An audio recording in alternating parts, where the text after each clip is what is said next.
Welcome to Kitchen Table Conversations, a series of short and shareable conversation starters for those of us who have or love and support people with a complicated and beautiful brain. Here's your host, Angela Geddes.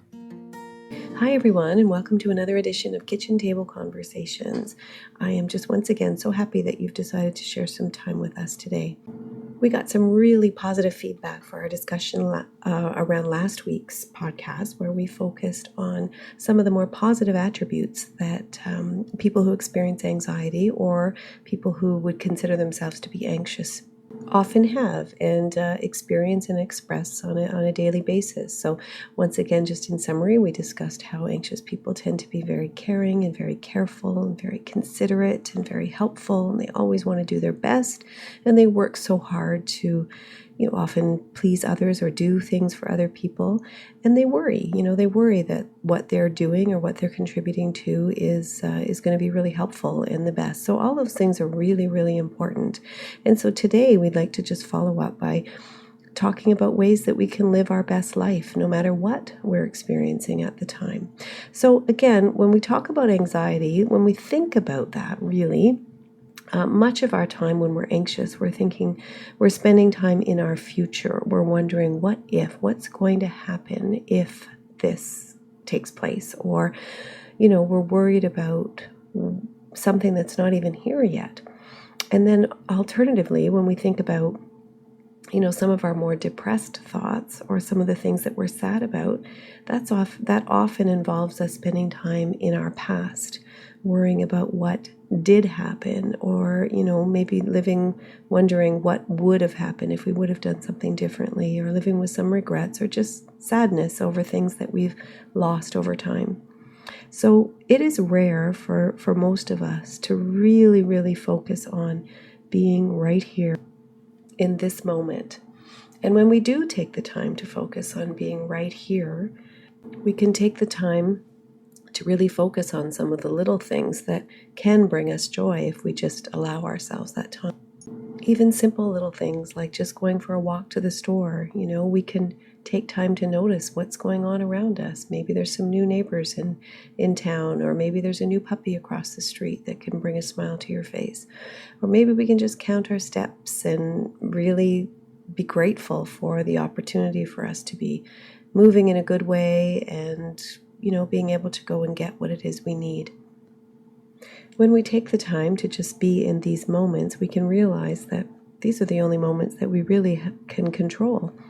Again, the purpose of stress and anxiety and worrying about the future allows us the time that we need to make some plans and to develop a bit of a strategy to deal with what's coming up ahead of us, and that can leave us feeling good about being prepared. However, beyond that, the future isn't here yet, so we don't really know what's going to happen.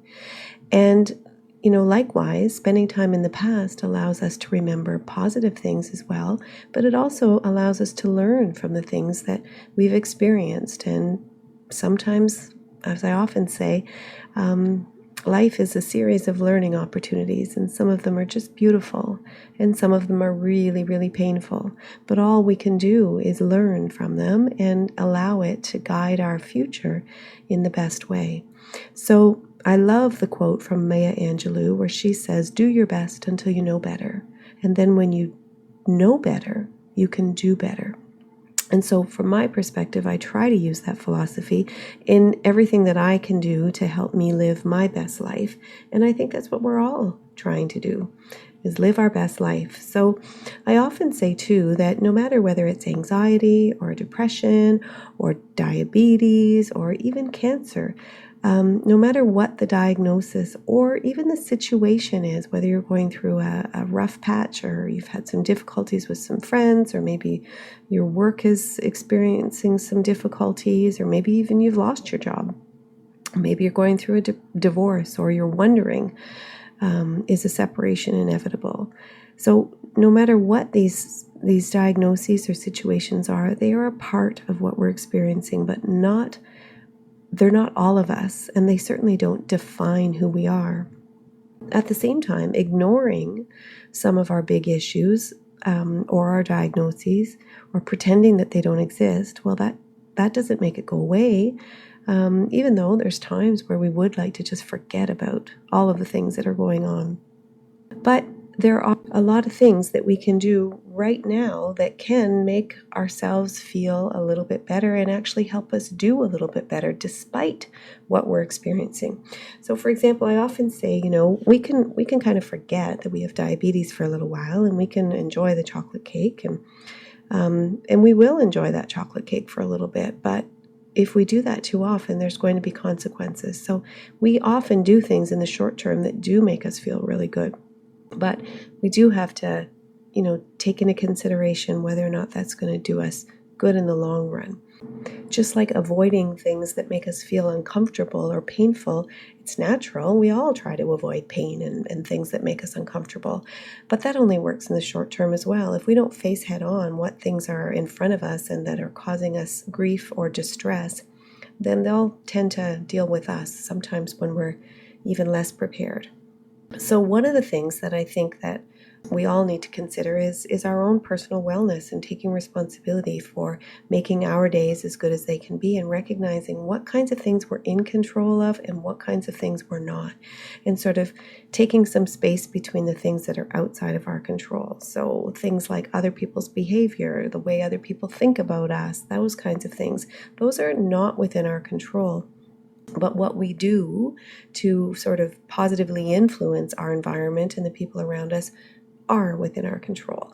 And one of the things that I've been really focusing on lately is just, how much little things like spending time outside and physical exercise can be so beneficial to our overall mental health and our well-being. There'll be a few articles that will help you to learn more about the benefits of nature and spending time outside that will be posted on the website. But I do think that I'll just briefly review some of the well-known benefits of getting back to nature and spending time outside. One of the things that's much better outside, which won't be a surprise to many, is the fact that we breathe better. So when we're living in a city and breathing in all the toxins and all the noisy air and pollution that we experience within cities, when we're outside, obviously, near foliage and greenery and that kind of thing, our air is better. So that affects people who are experiencing asthma, for example, and just any kind of respiratory illnesses. And we all know that when we're outside, even transmission of viral conditions such as COVID is far less likely because we've just got much more air to breathe and much more space to have. Also, being outside is known to improve our sleep and just getting our proper rest. It helps to reduce depression. And I know from even my experience personally, like I was very fortunate enough to grow up.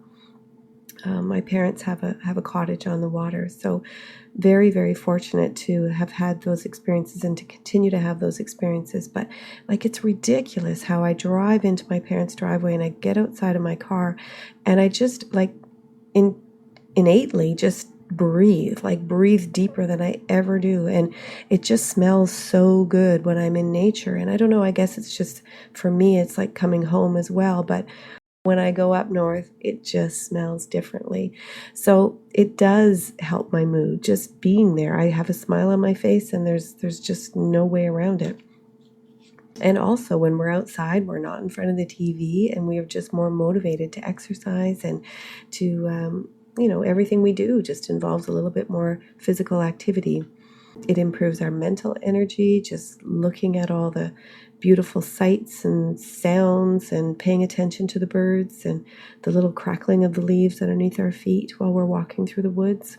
It also helps our immunity, just being exposed to different microorganisms and things that kind of touch on our immune system to help it to grow a little bit.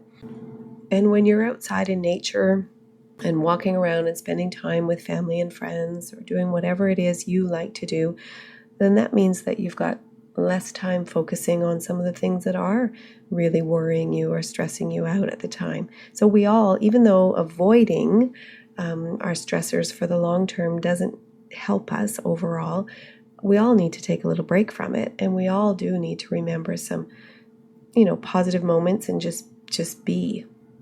I remember supporting a friend at one point who was going through a really difficult time, and she was going to her counselor for quite some time, and was really feeling rather stuck. And I think that the counselor was feeling the same way.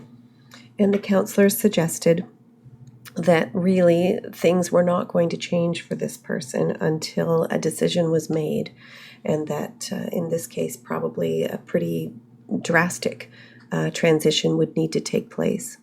And I was a little saddened to hear this, because I knew that my friend was still, or at least I understood her to be still kind of uncertain. So my support was focused on helping her to see that regardless of what's going on around us, I think we all have the ability within the next, say, half an hour to make our current circumstances a little better.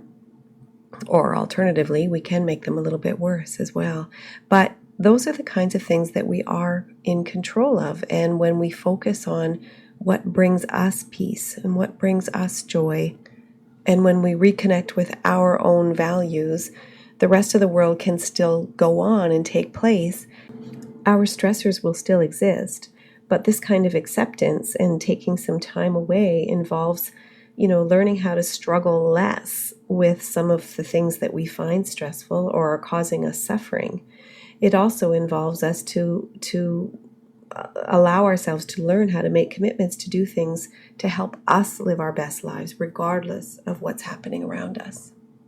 So again, hopefully you found this to be a little bit helpful, and you can bring it home to your kitchen tables and continue to have conversations that help us to live in our moments and to do the kinds of things that help us to live our best life.